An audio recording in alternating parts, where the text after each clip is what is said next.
Hey guys, welcome to Heat Happy Energy Amor Tarot. So we are going to do a pick a pile reading today.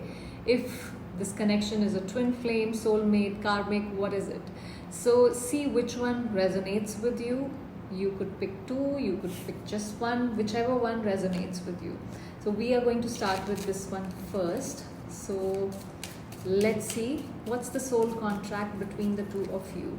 Queen of Inspiration. See, this is a fiery bond, okay? It's a soul bond where there is magnetism, there is, this queen is here to shine, lead, and awaken. The presence of normally there is a cat in this card which signals towards your intuition, protection, and mystery. The connection may have awakened psychic gifts here. Now, there is this desert landscape here, which is isolation, dryness. You came together in a barren life moment to reawaken the, soul fire within each other. I mean, can you see? It's like possibly the Egyptian pyramids is what they are showing here. So the soul contract is to ignite each other's purpose and light a creative and spiritual path somewhere.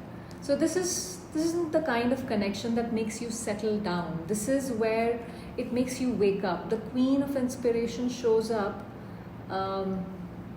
when your higher self is calling you through possibly another person here. So their energy came in like a muse, not to love you quietly, but to shake your soul awake here. This is a contract of activation of some sort. This is giving me twin flame vibes with an undertone of a soulmate connection so far. But let's see what else we have. Let's see what's the dynamic that you share on an emotional level. Four of Voices. See, deep emotional burnout, silence, reflection, dreams. This is like separation dominates here. Sorry. So, this in a traditional deck, it's a guy lying on a stone tomb, but here she is in a rose water bath kind of a thing. But this is not like water actually. This is the universe, because there are planets rotating around. This is like, the woman is sleeping, symbols are floating, there are cosmic patterns. This is, you're retreating into the subconscious somewhere. You connect more in dreams than in dialogue right now. There is shared exhaustion from emotional intensity, and both of you need to take some space here possibly. You're emotionally linked, but emotionally unavailable at the same time.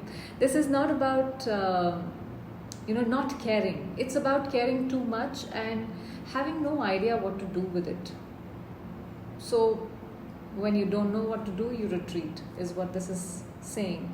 You dream, you avoid. It's not apathy, but it's overload. This is a lot like a classic twin flame, pause and reset moment with some karmic aftertaste here. Let's see what are the lessons that you are supposed to learn here. Six of Inspiration and another one. Page of Voices came out. Okay. See, this person activates your visibility wounds. Fear of shining, fear of rejection, something around that. This muse here, she's, crowned, center stage, standing alone in the spotlight, owning success without any people pleasing here. You're learning to stop playing small, for love, to receive recognition without earning it. This connection is your reminder that you don't have to dim your light to be loved. In fact, they were sent to force you to shine somehow. Every time they ignored you, ghosted you, downplayed you, that was Spirit saying, why are you waiting for someone who is not valuing you? You don't need somebody else's validation.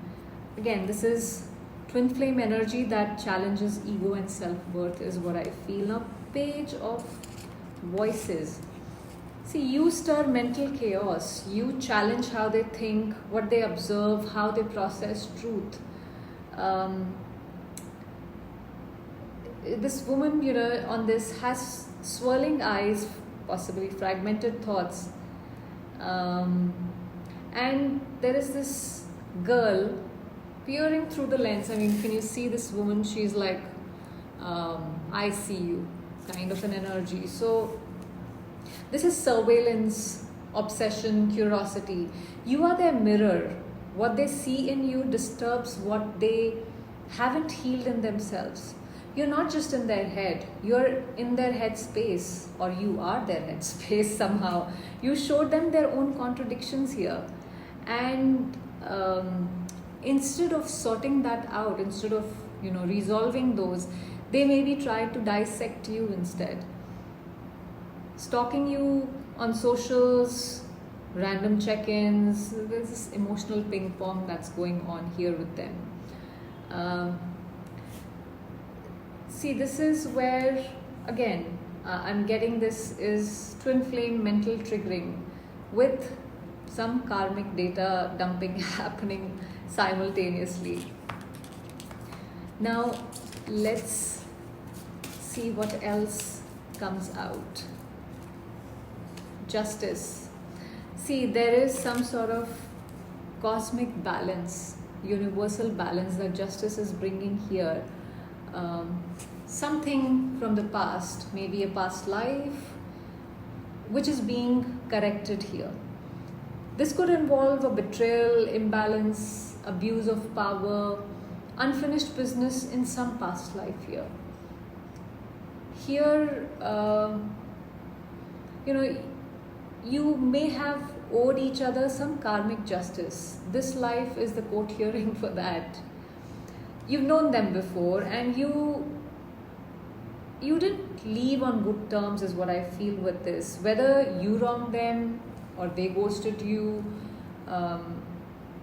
it happened mid-soul contract last time, and justice says we are here to settle scores.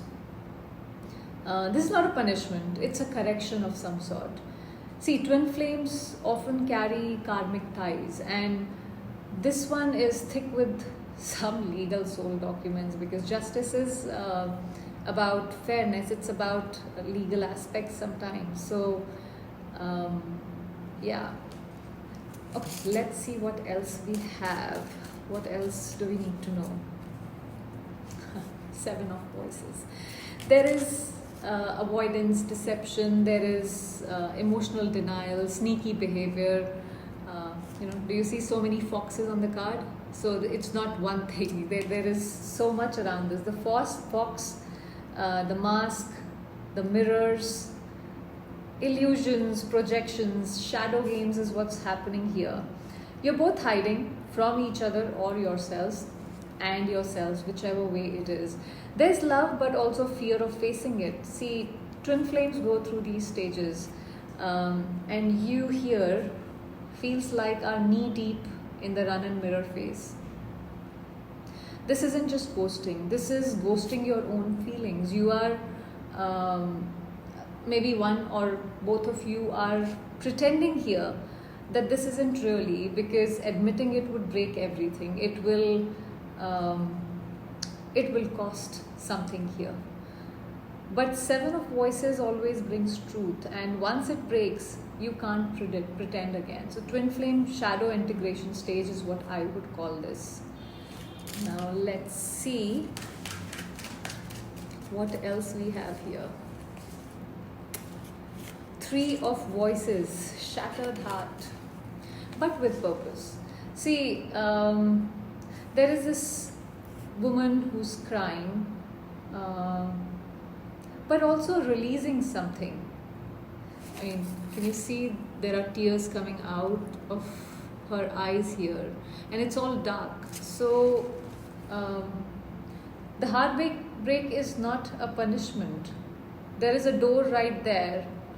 She just needs to get up once she has processed these tears, and she needs to just walk. It's about releasing. You may not stay together, but this pain transforms everything, is what I see here. See, this is a heartbreak that makes you wise. Whether you reunite or not is what I feel from this. This pain breaks the illusion, not your spirit.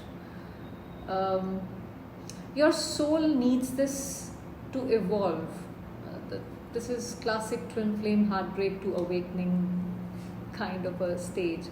So I feel this isn't the end.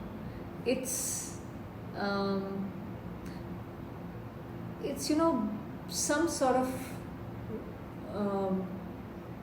renewal for you.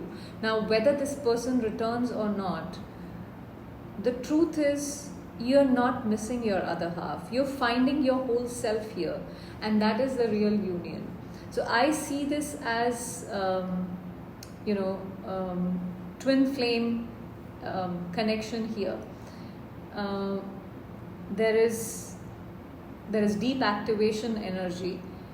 There is psychic downloads. There is some past life karma attached, which is balancing out. The separation is with purpose here. Union is definitely possible, but only after serious inner work, not before that. But see, this isn't something that should hold you back from, living your life, leading the way you want to lead your life, kind of a thing. So if this resonated with you, don't forget to hit that subscribe button. We'll move on to pile 2. Alright, so if you chose this deck, let's see what is here for you. The first card is Devil. See, the Devil brings obsession, temptation, some sort of addiction. This is not sacred love. This is karmic captivity. You're not partners, you're spiritual captors. The contract here, I feel, is break free, not merge deeper. This is possibly lust mistaken for love, fear mistaken for fate. You have been put together not to grow roots. This is, you need to rip apart the weeds that are there possibly. You were here to learn how to walk away, not to fuse tighter. This is, I'm sensing so far, this is karmic connection. Let's see, what do you share here? Ace of Swords. There is painful clarity. Words that cut, they don't heal you. There are cold truths, sharp edges. There is emotional intelligence without a connection, a real heart connection. There are more mental battles than heartfelt flow. This isn't an emotional river. It's an ice pick to the heart. Logic dominates. You overanalyze, and one of you could be weaponizing the honesty. You fight to be understood, not held. This dynamics lack some sort of tenderness here. So again, very karmic emotional detachment. If this reading feels like yours, don't forget to hit that subscribe button. We have 5 of Wands. See, you need to understand that you need to stop battling for attention, for love, for peace. You're learning that chaos is not connection. Emotional competition and ego clashes, that's distraction from self-worth. That is something that you need to focus on. They aren't your partner here. They are your pattern. This was like your test. Are you going to choose passion over peace or not? Will you recognize that love shouldn't feel like survival? This is karmic fire. It is supposed to burn down any illusions that you may be carrying with you. We have 7 of Wands. See, you're supposed to have some boundaries here. There has to be self-respect, standing your ground. You showed them how to fight for themselves, not manipulate others. Whether they got the lesson or not, you were the teacher here. See, you were the one who stood up. You showed what it means to, not beg for love. They may not have followed, but you led here. This is the karmic completion here is what I see. We have 2 of Wands. This is choices that were never made, the unfinished potential possibly. One of you ghosted the journey last time. Now you're back at the same fork. See, this is what is like deja vu. And this life was supposed to be closure, not rekindling here, is what I see. And yet, here we are trying again and facing the same exact indecision. This is karmic looping, and you get to choose whether it ends. That's completely your decision here. We have Seven of Pentacles. This is frustration. This is delayed growth, waiting for nothing, effort not being matched. This is like a dead end energy. There's no forward movement happening. Maybe your efforts were not matched by this person. You've invested, you've waited, you've hoped, but the garden, it's just not blooming here. See, this soil here is drained. You're watering a lesson, not a future here. This is a karmic pause disguised as potential. So don't see this as a potential here right now. This is something that you need to break the cycle, break the pattern. Three of Swords. See, this is emotional collapse or a heartbreak. Pain with a purpose to end the pattern. See, this is your release point. The heartbreak that unhooks you from lifetimes of chasing unavailable love. This is where thank them, forgive yourself, walk away. This is karmic and it's closing now is what I feel. See, this is definitely a karmic connection. This is intense pull based on obsession, attraction, addiction. This is heavy with triggers and very low on healing. The final heartbreak is going to be the liberation. I don't see this being, where you're meant to reunite. This is meant to free you. This was your liberation dressed as a love story is what I see here. You didn't fail here, you graduated. Now go build a love that doesn't come with shackles is what I would say. So I hope you got some clarity with this. Thank you for watching.